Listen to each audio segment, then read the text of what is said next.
Unto the End has been described by husband and wife team 2 Ton Studios as a 2D cinematic combat adventure game which has been in development for almost 3 years. Stephen and Sarah left their real jobs 5 years ago and spent 2 years learning how to make games before starting development on this title. They've since teamed up with sound designer Francesco to help them with the audio side of the development. With Unto the End, the team have attempted to break down the elements of side-scrolling combat games and build them back up based on what they find unique and compelling about a 2D side-on view. Inspired by games like Another World, Limbo and Inside, with a little bit of Punch-Out and Dark Souls thrown in, they trust the player to be smart and figure things out in order to experience the feeling of being alone whilst going through the struggle of a father trying to reunite with his family. The game's combat revolves around the concept of attacking high and low, judging distance left and right, and using the ability to see behind you. Your character has his full skill set right from the beginning, and the challenge comes from mastering that skill set against the opponents and encounters you face throughout the journey. Unto the End is marked for release in spring/summer 2020 for PC, Switch, PS4, Xbox One and Game Pass. We caught up with the developers at this year's EGX in London to talk about the development of the game. So we're here at EGX and I'm here with Stephen, Sarah and Francesco, and they're from 2 Ton Studios and they're building Unto the End. So tell us the story about how 2 Ton Studios actually came about. Sure. I was working at Microsoft as a designer for about 10 years. And then Windows Phone came out and Microsoft kind of encouraged you to like, hey, build games for this thing, right? And then Sarah and I started working together on stuff. We did like a couple game jams and things like that. And then near the end, like 12 years in, I decided like, let's do this full time. I always wanted to make games. Sarah stopped working as an interior designer. I left Microsoft and then we just like started kind of trying out things and eventually came on something that people seemed to like. And then that became Unto the End and we formed 2 Ton Studios.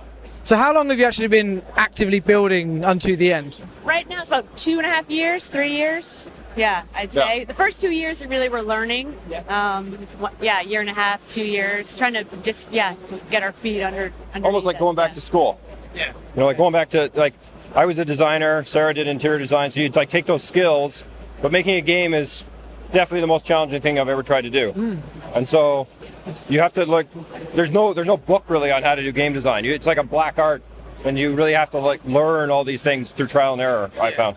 So what role were you primarily doing? You're programming it? Are you doing a bit of everything? Or are you, like, how are you splitting it up between yourselves? I mean, it's just the three of us really. So, you know, like Fran jumps in and like we'll edit some of like the sound effects code. Sarah does like a lot of the artwork. She'll do like level design. I do a lot of the programming, animation, and I'll jump in artwork. So when you're this small, when you're passionate, you kind of have to do whatever it takes. So yeah, and we all love all aspects of what goes into making a game. Yeah. So for you, that was quite a career change in terms of going from interior design, which is obviously a very physical like thing to be doing, to a digital creative thing. How did you find that transition? Well, I was familiar with some of the tools using Illustrator, Photoshop, just from other projects. But yeah, I think it helped that Stephen and I, when we started, it really was just an experiment. You know, we weren't quite sure. We were kind of willing for it. If it didn't work, that was going to be okay. We really spent a year or two experimenting, and then things just kept progressing from there. But yeah, definitely a huge learning curve, like at least to get used to Unity.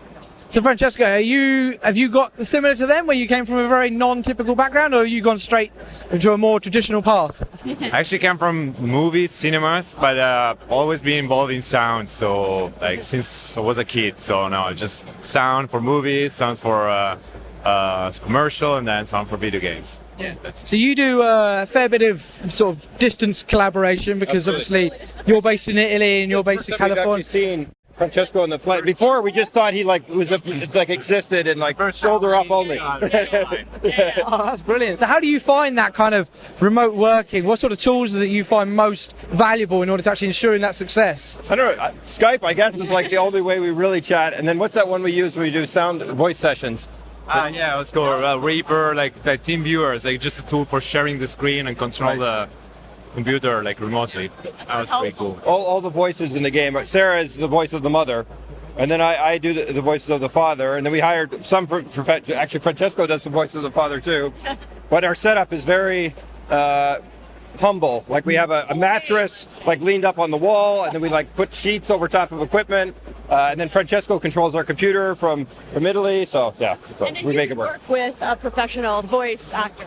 We did have all the monster sounds are done by a professional voice actor from Canada, Montreal, Canada. Yeah. Brilliant guy. He's really a very talented guy. Like all those little voices when you guys are playing, and the Krilt characters are kind of grumbling and stuff, and when the guy on the bridge is emoting and talking to you, that's all him. Oh, yeah, that's brilliant. So, for anybody actually looking to get into game industry, because obviously that's a very non-typical path that you took, what kind of advice would you actually give for, somebody in maybe the same situation where they're stuck in an industry or a job that they don't thoroughly enjoy, they're not passionate about it, and this is their passion, that's where they want to get into? How would you advise going down that kind of direction? Yeah, I mean, I think a lot of it depends on how you like to learn. Mm-hmm. But for me, I really think the best way is to make things, show them to people, and then make more things.